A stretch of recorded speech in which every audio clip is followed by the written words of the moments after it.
स्वागत है आपके द कॉन्सेप्ट क्लासेस की यूट्यूब चैनल पे। पिछले वाले वीडियो में हमने हड्डियों यानी बोन के बारे में सारा चीज हमने पढ़ लिया था और समझ लिया था।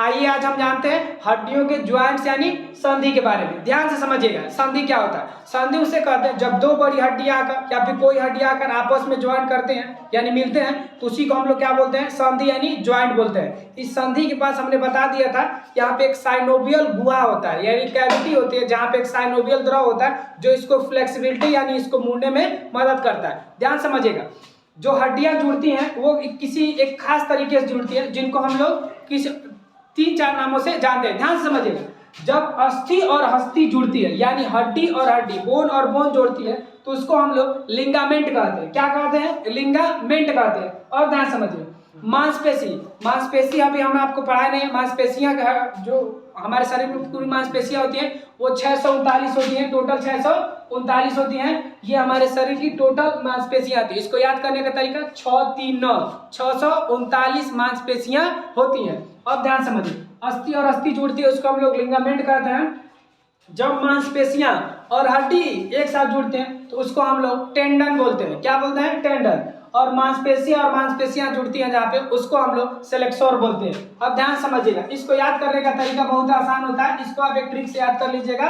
ध्यान समझिएगा, अस्थि और अस्थि यानी मैट याद कर लीजिएगा। क्या आप लोग सॉरी ऑल क्या याद कर लीजिएगा? ऑल का स्पेलिंग ALL होता है, लेकिन आप याद कर लीजिए AAL यानी ए से अस्थि यानी अस्थि प्लस अस्थि इक्वल टू लिंगामेंट। क्या हो गया? लिंगामेंट। ऑल क्या याद कर लेंगे बाबू? ऑल क्या याद कर लेंगे? यहाँ पे ऑल याद कर लेंगे। समझ में आ रहा है? दूसरा चीज, मांसपेशी और प्लस अस्थि, इसको हम लोग क्या बोलेंगे? टेंडन। इसको हम लोग याद कर लेते हैं मैट। क्या याद कर लेते हैं? मैट। ध्यान समझिएगा, मांसपेशी प्लस अस्थि इक्वल टू टेंडन। क्या बोलेंगे इसको? टेंडन। क्या बोलेंगे जी? टेंडन। अब ध्यान समझिएगा, तीसरा आप याद कर लीजिएगा MMS।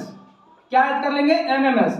MMS का मतलब होगा मांसपेशियां प्लस मांसपेशियां इक्वल टू किससे मिलेंगी? सेलेक्सोर। किससे मिलेंगी?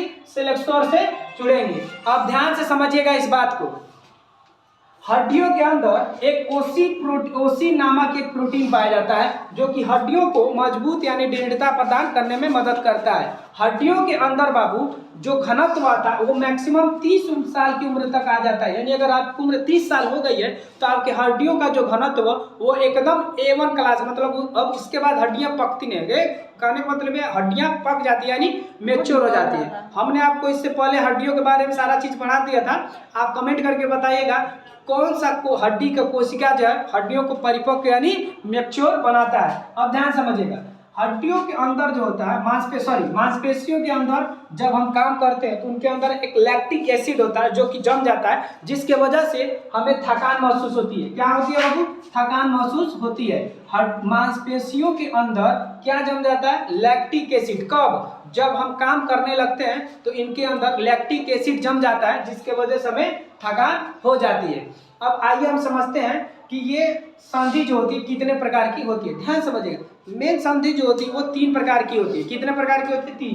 पहला होता है इमूवेबल उसके कहते हैं जिसको अचल संधि। ये मतलब अचल का मतलब क्या? ये हिलेगा डुलेगा नहीं। जैसे सर, हमारे ये सर हेड है, इसकी क्या ये हिल सकता है? अरे गर्दन हिलता है, ये थोड़ी नहीं हिलता है। तो गर्दन नहीं हिल सकता, इसलिए इसको हम लोग क्या बोलते हैं? इसको हम लोग स्कल यानी खोपड़ी। ये इसकी हड्डियां हिलती है? नहीं हिलती है। मूव करती है? नहीं। मूव माने चल फिर मतलब काम करते हैं। जैसे हाथ की हड्डी देखिए ऐसे फ्रीली घूम सकती है, ये घूम सकता है फ्रीली नहीं, गर्दन घूमता है, खोपड़ी नहीं। तो इसके अंतर्गत क्या आता है? खोपड़ी। जबड़ा ध्यान समझिएगा, जबड़ा जो है ये क्या हिलता डुलता है, काम करता है, ये ऊपर नीचे जाता है, ये तो मांसपेशियों के द्वारा। लेकिन जबड़े की हड्डी हिलती डुलती नहीं। हम यहाँ हड्डी की बात कर रहे हैं ना कि मांसपेशियों की बात कर रहे हैं। समझ में आ रहा है? तो जबड़ा, खोपड़ी, इन सब की हड्डियां इनका ज्वाइंट कैसा होता है? इनकी ज्वाइंट इमूवेबल होती है, अचल संधि होती है। इनको रेशेदार संधि भी कहते हैं। आगे बढ़ते हैं, स्लाइटली मूवेबल का मतलब ये थोड़ा थोड़ा मूव करते हैं, इनको अपूर्ण संधि भी कहते हैं। जैसे रिप्स आप देखिएगा ऐसे थोड़ा सा इधर घूम जाएगा, ऐसे थोड़ा सा इधर घूम जाएगा, लेकिन पूरा बढ़िया से नहीं। ऐसे हाथ की तरह से गोल गोल नहीं घूम पाएगा, पैर की तरह से नहीं घूम पाएगा। समझ में? कमर थोड़ा सा कसेर की दंड, कमर ऐसे झुक सकते हैं, ऐसे कर सकते हैं, ऐसे हो सकते हैं, लेकिन पूरा आपको बढ़िया सा आप फ्रीली नहीं घूम सकते हैं। तो इनको अपूर्ण संधि कहते हैं यानी स्लाइटली मूवेबल। तीसरा होता है संधि फ्रीली मूवेबल। क्या होता है? Freely movable. इसको हम लोग बोलते हैं पूर्ण संधि। क्या बोलते हैं जी? पूर्ण संधि। ध्यान से समझिएगा, पूर्ण संधि उसे कहते हैं जहां की संधियां आराम से आसानी से कहीं भी आपको मुड़ सकती हैं। जैसे हाथ की संधि, यहाँ कंधे की संधि आप देखिए आराम से मुड़ गए। पैर की संधि ये अपनी एक दिशा में आराम से मुड़ जाएगा। समझ में आ रहा है? तो और ऐसे हाथ में अब देखिएगा हथेली, जिसको हम लोग क्या बोलते हैं? मेटाकार्पल। मेटाकार्पल भी अपने आसानी से मुड़ सकता है। तो ऐसी संधि जो अपने आसानी से मुड़ सके, अपने अच्छे से पूरा काम कर सके, जैसे उंगली हो गया, ये थोड़ा बहुत आप गर्दन हो गया, इस सब में किस में जाता है? गर्दन हो गया, इस किस में जाता है? ये जाता है आपका पूर्ण संधि में। तो आज हमने सीखा कि संधि क्या क्या होता है। ऐसे ही मजेदार वीडियो जानने के लिए और बायोलॉजी पूरा सीखने के लिए हमारे YouTube चैनल को आप सब्सक्राइब कर लीजिए और वीडियो को लाइक करें, ताकि हमारा मनोबल बढ़े और हम आपको आपके लिए इससे भी अच्छा वीडियो लेकर आए। तब तक के लिए जय हिंद।